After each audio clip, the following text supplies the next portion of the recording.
Hello everyone, welcome you all. आज का हमारा एमएससी का टॉपिक है रिडक्शन ऑफ एल्कीन्स।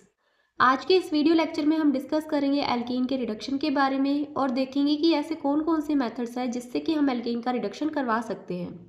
तो यहाँ पर आपको देखने को मिलेगा, जब हम बात करते हैं रिडक्शन ऑफ एल्कीन्स की, तो हमारे पास 3 डिफरेंट मेथड है जिससे कि हम एल्कीन का रिडक्शन करवा सकते हैं। फर्स्ट है कैटालाइटिक हाइड्रोजनेशन, सेकेंड है reduction by first a metal in liquid ammonia और थर्ड है बाय डाई इमाइड। तो ये 3 मेथड है जिससे कि हम एल्कीन का रिडक्शन करवा सकते हैं। और यहाँ पर आपको जो कैटालाइटिक हाइड्रोजनेशन देखने को मिल रहा है, इसे हमने आगे 2 पार्ट में डिवाइड कर रखा है, जो कि है होमोजिनस और हेटेरोजिनस। तो इन सभी मेथड से हम एल्कीन का रिडक्शन करवा सकते हैं। अब हम इन सभी मेथड को 1 बाय 1 करके डिस्कस करेंगे और जानेंगे कि कैसे हम एल्कीन का रिडक्शन करवा सकते हैं इन सभी मेथड की हेल्प से। तो इसी कंटेक्स्ट में हमारा आता है फर्स्ट मेथड, और फर्स्ट मेथड है हमारा कैटालाइटिक हाइड्रोजनेशन।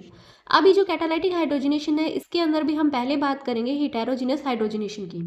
तो हेटेरोजिनस हाइड्रोजनेशन में आपको देखने को मिलेगा, इस मेथड में हम लेते हैं गैसेस हाइड्रोजन और साथ में लेते हैं एल्कीन। इन दोनों की हम रिएक्शन करवाते हैं मेटल कैटलिस्ट की सरफेस पर। तो इस मेथड के लिए हम जिन मेटल को एज अ कैटलिस्ट यूज कर सकते हैं उनमें इंक्लूड है प्लेटिनियम, निकल, पैलेडियम, रोडियम, रुथेनियम एक्सेट्रा।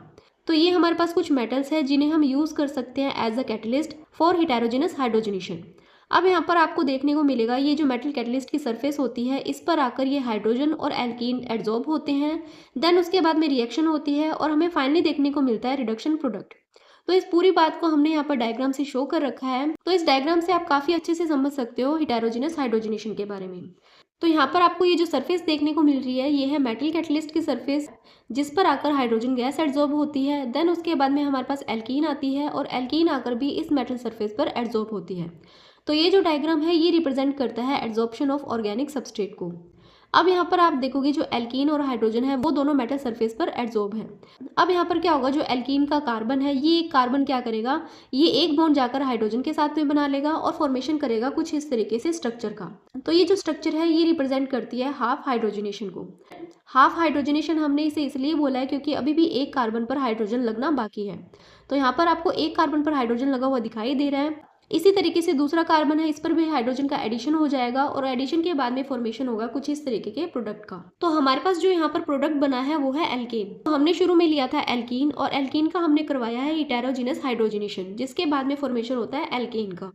तो यहाँ पर आप देखोगे जो कार्बन डबल बॉन्ड कार्बन था, उसे रिमूव करके यहाँ पर दोनों कार्बन पर हाइड्रोजन आकर अटैच हो चुके हैं। तो इस तरीके से होता है हेटेरोजिनस हाइड्रोजनेशन। अब हम हेटेरोजिनस हाइड्रोजनेशन से रिलेटेड एग्जाम्पल भी देख लेते हैं। तो एग्जाम्पल में आपको ये 2 रिएक्शन देखने को मिल रही है। इन दोनों रिएक्शन में हमने एल्कीन्स ले रखी हैं। इन एल्कीन्स को हमने ट्रीट कर रखा है हाइड्रोजन के साथ में, और मेटल ले रखे हैं पैलेडियम और प्लेटिनम। तो इन दोनों एल्कीन पर हम करवाते हैं हेटेरोजिनस हाइड्रोजनेशन, जिसके बाद में फॉर्मेशन होता है हमारे पास इन कंपाउंड्स का। तो इन कंपाउंड में आप देख पा रहे हो कि जो एल्कीन है, एल्कीन के अंदर जो डबल बॉन्ड होता है, इस डबल बॉन्ड का ब्रेकडाउन हो चुका है और उसके बाद में इन दोनों कार्बन पर एक एक हाइड्रोजन आकर अटैच हो चुका है, जिसके बाद में हमारे पास फॉर्मेशन होता है कुछ इस तरीके के प्रोडक्ट का। फिर इसी तरीके से आपको ये बेंजीन देखने को मिल रही है। बेंजीन को जब हम ट्रीट करते हैं हाइड्रोजन और प्लेटिनम के साथ में, तो यहाँ पर भी आपको एक डबल बॉन्ड रिमूव होता हुआ दिखाई देगा और उसकी जगह कार्बन पर आकर हाइड्रोजन अटैच हो जाते हैं, जिसके बाद में फॉर्मेशन होता है हमारे पास कुछ ऐसे प्रोडक्ट का। अब इसके बाद में हमारे पास ये पॉइंट आता है और इस पॉइंट के अंदर बोला गया है कि हाइड्रोजनेशन के दौरान आपको जो हाइड्रोजन एडिशन देखने को मिलता है वो सिन एडिशन होता है। इसका मतलब है हाइड्रोजनेशन के दौरान हाइड्रोजन का जो एडिशन होता है वो दोनों सेम साइड से होता है, इसलिए हम बोलेंगे कि वो जो एडिशन है वो सिन एडिशन है, क्योंकि सिन एडिशन के अंदर जो दोनों हाइड्रोजन ऐड हुए हैं एल्कीन पर, वो दोनों सेम साइड से हुए हैं।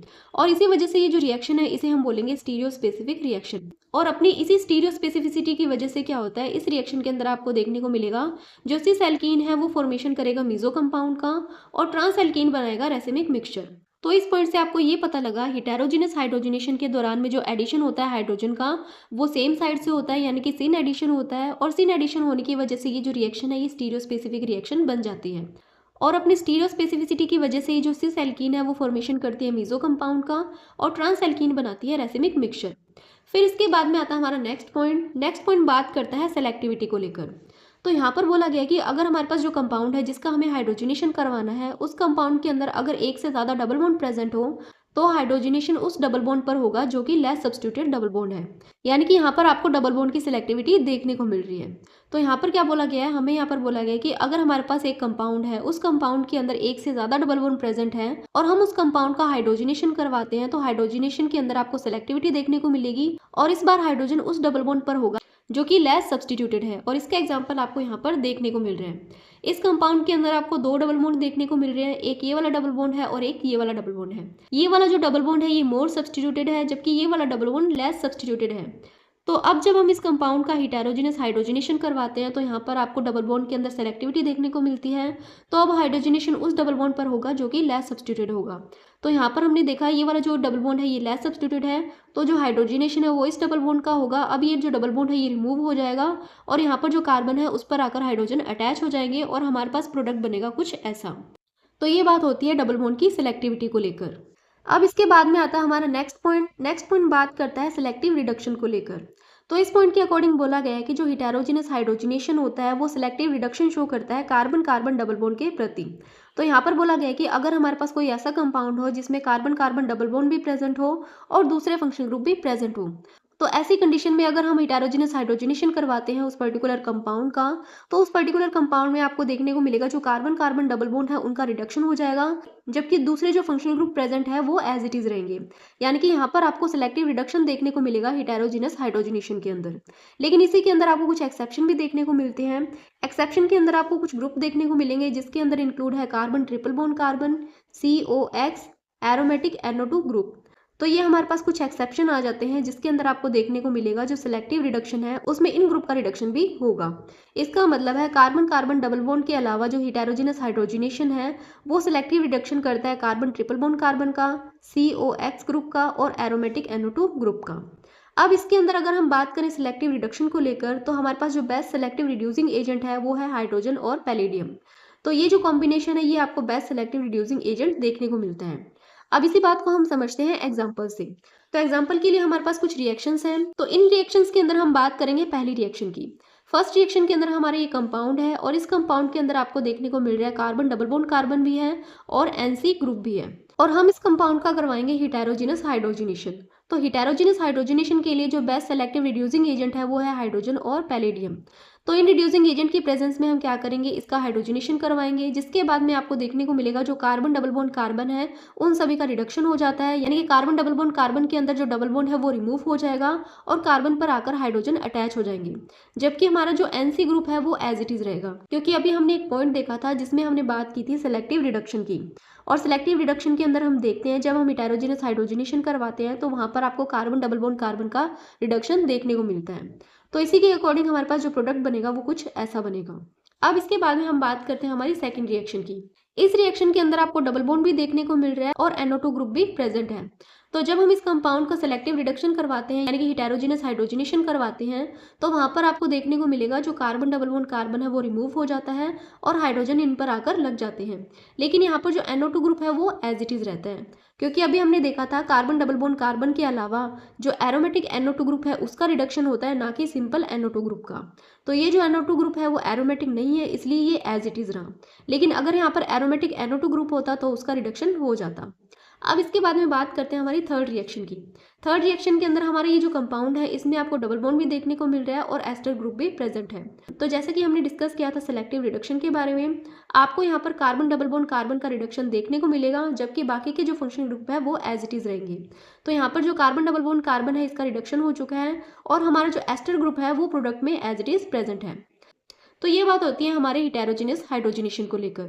अब इसके बाद में बात करते हैं हमारे अगले पॉइंट की, जो कि है होमोजेनस हाइड्रोजनेशन। तो होमोजेनस हाइड्रोजनेशन के लिए जो हम होमोजेनस कैटलिस्ट का यूज करते हैं एल्कीन के लिए वो है विल्किंसन कैटलिस्ट।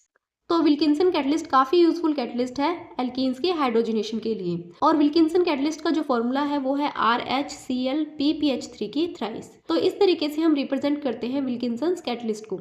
अब इसके बाद में हम यहाँ पर जनरल रिप्रेजेंटेशन देखेंगे कैसे हम होमोजेनस हाइड्रोजनेशन करवाते हैं विल्किंसन कैटलिस्ट का यूज करते हुए एल्कीन का। तो इसके लिए हम यहाँ पर लेते हैं विल्किंसन कैटलिस्ट। विल्किंसन कैटलिस्ट के अंदर सबसे पहले हम ट्रीट करते हैं H2 के साथ में। तो जो विल्किंसन कैटलिस्ट है उस पर H2 आकर अटैक करता है और फॉर्मेशन करता है कुछ इस तरीके से स्ट्रक्चर का। अब इस स्ट्रक्चर में आप देखोगे जो रोडियम है उसके साथ में लगे हुए हैं दोनों हाइड्रोजन। अब दोनों हाइड्रोजन जब लग जाते हैं तो यहाँ से एक PPH3 का जो मॉलिक्यूल है वो रिमूव हो जाता है और फॉर्मेशन होती है कुछ इस तरीके से स्ट्रक्चर की। अब यहाँ पर क्या होता है, एल्कीन आती है और एल्कीन पर ये विल्किंसन कैटलिस्ट एक्ट करता है और यहाँ पर आपको कुछ इस तरीके से बॉन्ड का फॉर्मेशन देखने को मिलता है। यहाँ पर क्या होता है, ये जो कार्बन है इस कार्बन के साथ में ये जो रोडियम है ये आकर बॉन्ड बना लेगा और ये जो हाइड्रोजन है ये आकर इस कार्बन पर अटैच हो जाता है और फॉर्मेशन करता है कुछ इस तरीके से स्पीसीज का। अब इस स्पीसीज में आप देखोगे जो एल्कीन के 2 कार्बन थे, 2 कार्बन में से एक कार्बन पर हाइड्रोजन प्रेजेंट है, जबकि दूसरा जो कार्बन है उसने बॉन्ड बना रखा है रोडियम के साथ में। तो ये जो विल्किंसन कैटलिस्ट के अंदर रोडियम है ये क्या करेगा, ये इस बॉन्ड को अपनी तरफ शिफ्ट कर लेगा। तो जब ये बॉन्ड को अपनी तरफ शिफ्ट करेगा तो ये हाइड्रोजन क्या करेगा, यहाँ से उठकर इस कार्बन पर आकर लग जाएगा और हमारे पास फॉर्मेशन करेगा कुछ इस तरीके से प्रोडक्ट का। और बाद में जो विल्किंसन कैटलिस्ट की फाइनल फॉर्म होगी वो कुछ इस तरीके से होगी जो कि रिएक्शन मिक्सचर में आपको देखने को मिलती है। तो हमने यहाँ पर मैकेनिज्म देखा कि कैसे हमने एल्कीन के ऊपर विल्किंसन कैटलिस्ट का यूज़ किया है और उसके बाद में फॉर्मेशन किया है एल्केन का। तो ये था मेथड जिससे कि हम एल्कीन का हाइड्रोजनेशन करवा सकते हैं विल्किंसन कैटलिस्ट की हेल्प से। अब यहाँ पर आपको ये देखने को मिलेगा कि जो दोनों हाइड्रोजन यहाँ पर अटैच हुए हैं वो दोनों सिन फैशन में हुए हैं, यानी कि दोनों सेम साइड से ही हाइड्रोजन अटैच हुए हैं एल्कीन पर। तो इसी वजह से आपको देखने को मिलेगा यहाँ पर कुछ स्टीरियो चेंजेस भी होते हैं। तो स्टीरियो चेंजेस आपको वैसे ही देखने को मिलेंगे जैसे कि हमने हेटेरोजेनस हाइड्रोजनेशन में देखे थे। तो यहाँ पर जो सिस एल्कीन है वो फॉर्मेशन करेगा मीजो कंपाउंड का और ट्रांस एल्कीन फॉर्मेशन करेगा रेसिमिक मिक्सचर का। तो अब यहाँ पर हम एग्जांपल देख लेते हैं कि कैसे ये जो स्टीरियो है वो अफेक्ट होती है। तो यहाँ पर ये हमारे पास मैलिक एसिड है। मैलिक एसिड रिप्रेजेंट करता है सिस एल्कीन को। सिस एल्कीन के अंदर आपको दोनों हाइड्रोजन सेम साइड देखने को मिलेंगे। अब हम मैलिक एसिड को ट्रीट करते हैं ड्यूटेरियम के साथ में और यहाँ पर हमने लिया है विल्किंसन कैटलिस्ट। तो जब हम ड्यूटेरियम के साथ में विल्किंसन कैटलिस्ट का यूज़ करते हैं, मैलिक एसिड का रिडक्शन करवाते हैं, तो ये फॉर्मेशन करता है कुछ इस तरीके के कंपाउंड का। अब ये जो कंपाउंड है ये आपको मीजो कंपाउंड देखने को मिलता है। अब इसके बाद में हम लेते हैं ट्रांस एल्कीन। ट्रांस एल्कीन के तौर पर हमने यहाँ पर लिया फ्यूमेरिक एसिड। अब ये जो फ्यूमेरिक एसिड है इसे भी हम क्या करेंगे, ड्यूटेरियम के साथ में ट्रीट करेंगे और साथ में हम लेंगे विल्किंसन कैटलिस्ट, जिसके बाद में फॉर्मेशन होता है यहाँ पर रेसिमिक मिक्सचर का। तो एक कंपाउंड ये देखने को मिलेगा और साथ में इसका एनेंशियोमर भी बनता है। तो इस तरीके से हमने देखा जो सिस एल्कीन है वो फॉर्मेशन करती है मीजो कंपाउंड का और ट्रांस एल्कीन फॉर्मेशन करती है रेसिमिक मिक्सचर का। अब आता है हमारा नेक्स्ट पॉइंट। इस पॉइंट में बोला गया है कि जो विल्किंसन कैटलिस्ट है इसका हम मेनली यूज़ करते हैं उस एल्कीन के हाइड्रोजनेशन में जो कि नॉन कॉन्जुगेटेड हो, यानी कि जो विल्किंसन कैटलिस्ट है इसका यूज़ किया जाएगा नॉन कॉन्जुगेटेड एल्कीन के हाइड्रोजनेशन में। अब इसके बाद में यहाँ पर बोला गया कि अगर कंपाउंड के अंदर एक से ज़्यादा डबल बॉन्ड प्रेजेंट हो तो विल्किंसन कैटलिस्ट उस डबल बॉन्ड को प्रेफरेंस देगा जो कि लेस सब्स्टिट्यूट होगा। तो सेम ये बात हमने हेटेरोजेनस हाइड्रोजनेशन में भी देखी थी कि अगर हमारे पास कंपाउंड में एक से ज़्यादा डबल बॉन्ड प्रेजेंट हो तो हाइड्रोजनेशन उस डबल बॉन्ड पर होगा जो कि लेस सब्स्टिट्यूटेड डबल बॉन्ड है। तो इसी के एग्जांपल आपको यहाँ पर देखने को मिल रहा है। यहाँ पर हमने ये एल्कीन ले रखी है और इस एल्कीन को हम ट्रीट करते हैं विल्किंसन कैटलिस्ट के साथ में। तो इसका होता है होमोजेनस हाइड्रोजनेशन, जिसके बाद में फॉर्मेशन होता है हमारे कुछ ऐसे प्रोडक्ट का। फिर इसके बाद में आता है हमारा नेक्स्ट पॉइंट। इस पॉइंट के अकॉर्डिंग बोला गया है कि जब हम एल्कीन का रिडक्शन करवाते हैं विल्किंसन कैटलिस्ट का यूज़ करते हुए, तो अगर हमारे पास कंपाउंड के अंदर नाइट्रो, साइनो, हेलो या एजो ग्रुप प्रेजेंट है तो इन सभी ग्रुप पर विल्किंसन कैटलिस्ट कोई इफेक्ट शो नहीं करता। यानी कि अगर हमारे पास कंपाउंड में नाइट्रो, साइनो, हेलो और एजो ग्रुप प्रेजेंट होंगे तो वहाँ पर विल्किंसन कैटलिस्ट का कोई इफेक्ट आपको देखने को नहीं मिलता और इसी के साथ में हमारा जो होमोजेनस हाइड्रोजनेशन है वो भी कंप्लीट होता है। अब इसके बाद में बात करते हैं हमारे नेक्स्ट मेथड की। अगला जो मेथड आता है हमारा वो है reduction by first a metal in liquid ammonia. इस मेथड के अंदर हम उन एल्कीन का रिडक्शन करवाते हैं जिन एल्कीन के कार्बन डबल बॉन्ड कार्बन के साथ में आपको डायरेक्टली कोई इलेक्ट्रॉन विड्रॉइंग ग्रुप लगा हुआ दिखाई दे। तो ऐसे एल्कीन का जब हमें रिडक्शन करवाना हो तो हम इस मेथड का यूज़ करते हैं। इस मेथड के अंदर आपको देखने को मिलेगा हम यहाँ पर कुछ मेटल लेते हैं जो कि फर्स्ट ए मेटल होते हैं, जिसके अंदर इंक्लूड है लिथियम, सोडियम, पोटेशियम और साथ में हम लेते हैं लिक्विड अमोनिया। तो इन सभी मेटल को हम लिक्विड अमोनिया में लेते हैं और अगर हम बात करें टेम्परेचर की तो ये रिएक्शन लो टेम्परेचर पर होती है और इस रिएक्शन के लिए हमें प्रोटॉन डोनर स्पीसीज की भी ज़रूरत होती है। तो प्रोटॉन डोनर स्पीसीज के तौर पर हम यहाँ पर लेते हैं मेथनॉल या फिर एथेनॉल। तो इस रिएक्शन कंडीशन के अंदर हम एल्कीन का रिडक्शन करवाते हैं और उसके बाद में फॉर्मेशन होता है उसके कॉरस्पॉन्डिंग प्रोडक्ट्स का। तो अब हम इस रिएक्शन के एग्जाम्पल देखते हैं और समझते हैं कि ये रिएक्शन कैसे होती है। तो एग्जाम्पल के तौर पर हमारे पास ये दो रिएक्शंस हैं। इन दोनों रिएक्शंस में से हम पहले बात करेंगे फर्स्ट रिएक्शन की। फर्स्ट रिएक्शन में आपको देखने को मिल रहा है एक कंपाउंड है। इस कंपाउंड में carbon double bond carbon present है, लेकिन यहाँ पर कार्बन डबल बॉन्ड कार्बन के साथ में आपको कीटोनिक ग्रुप लगा हुआ दिखाई दे रहा है और ये जो कीटोनिक ग्रुप है ये एक्ट कर रहा है as a electron withdrawing group. तो ऐसे एल्कीन का जब हमें हाइड्रोजनेशन करवाना हो तो इसके लिए हम लेते हैं लिक्विड अमोनिया, साथ में हम लेते हैं फर्स्ट ए मेटल जिसके अंदर यहाँ पर हमने लिया है सोडियम और यहाँ पर हम लेते हैं प्रोटॉन डोनर स्पीसीज। तो इस पर्टिकुलर रिएक्शन के लिए हम यहाँ पर ले रहे हैं एथेनॉल। तो इस रिएक्शन कंडीशन के अंदर जब हम इस कंपाउंड को ट्रीट करते हैं तो यहाँ पर आपको रिडक्शन देखने को मिलता है, और रिडक्शन होता है यहाँ पर डबल बॉन्ड का, जिसके बाद में हमारे पास कुछ ऐसे कंपाउंड का फॉर्मेशन होता है। तो यहाँ पर हमने क्या किया है, ऐसी एल्कीन का रिडक्शन करवाया है जिसके साथ में आपको इलेक्ट्रॉन विड्रॉइंग सब्सटेंस देखने को मिले। इसी तरीके से हमारी सेकंड रिएक्शन आती है। सेकंड रिएक्शन के अंदर भी आपको कीटोनिक ग्रुप देखने को मिलेगा और साथ में ये है डबल बॉन्ड। तो सेम ये रिएक्शन कंडीशन हम लेंगे और इस कंपाउंड को ट्रीट करेंगे। अब इसके बाद में हमारे पास फॉर्मेशन होगा ऐसे प्रोडक्ट का। फिर इसके बाद में बात करते हैं हमारे नेक्स्ट मेथड की। अगला जो मेथड है वो है रिडक्शन बाय डाईइमाइड। अब यहाँ पर हम क्या करेंगे, डाईइमाइड का यूज करते हुए एल्कीन का रिडक्शन करवाएंगे। तो यहाँ पर आपको देखने को मिलेगा जो डाईइमाइड है वो as a reducing agent work करता है एल्कीन के लिए, और यहाँ पर आपको इसकी बेस्ट स्टीरियो स्पेसिफिक नेचर देखने को मिलेगी, क्योंकि यहाँ पर जो एडिशन होता है एल्कीन पर हाइड्रोजन का वो 100% सिन होता है, और यहाँ पर आपको 6 मेंबर ट्रांजिशन स्टेट देखने को मिलती है। लेकिन ये जो डाईइमाइड रिएजेंट होता है ये काफी ज्यादा अनस्टेबल होता है नेचर के अंदर, इसलिए हम इसे इन सीटू बना सकते हैं, यानी कि रिएक्शन के अंदर इसे बना सकते हैं, अलग से नहीं बना सकते क्योंकि इसकी नेचर है वो काफी अनस्टेबल होती है। तो अब डाईइमाइड के फॉर्मेशन के लिए हम जिन रिएक्शंस का यूज करते हैं उसके अंदर आती है ये दोनों रिएक्शन। फर्स्ट रिएक्शन के अंदर हम हाइड्रोजन लेते हैं और हाइड्रोजन को ट्रीट करते हैं हाइड्रोजन पेरोक्साइड के साथ में, और यहाँ पर हम लेते हैं कैल्शियम आयन। तो जब हम ऐसी रिएक्शन कंडीशन रखते हैं और हाइड्रोजन को ट्रीट करते हैं तो उसके बाद में फॉर्मेशन होता है हमारे पास डाईइमाइड का। इसी तरीके से हम डाईइमाइड का फॉर्मेशन कर सकते हैं एजो कार्बोक्सिलिक एसिड से। तो ये जो डाईइमाइड है ये एक्ट करता है एज अ रिड्यूसिंग एजेंट और रिडक्शन करता है एल्कीन का। तो रिएक्शन आपको यहाँ पर देखने को मिल रही है डाईइमाइड को लेकर। यहाँ पर हमने लिया है डाईइमाइड और इसे हमने ट्रीट किया है एल्कीन के साथ में। तो जब एल्कीन को ट्रीट किया जाता है डाईइमाइड के साथ में तो फॉर्मेशन होता है हमारे पास कुछ ऐसे प्रोडक्ट का, यानी कि यहाँ पर जो डबल बॉन्ड है इसका रिडक्शन हो चुका है और यहाँ पर कार्बन के साथ में हाइड्रोजन अटैच हो चुके हैं। तो इस तरीके से हमारे पास रिडक्शन प्रोडक्ट का फॉर्मेशन हुआ है।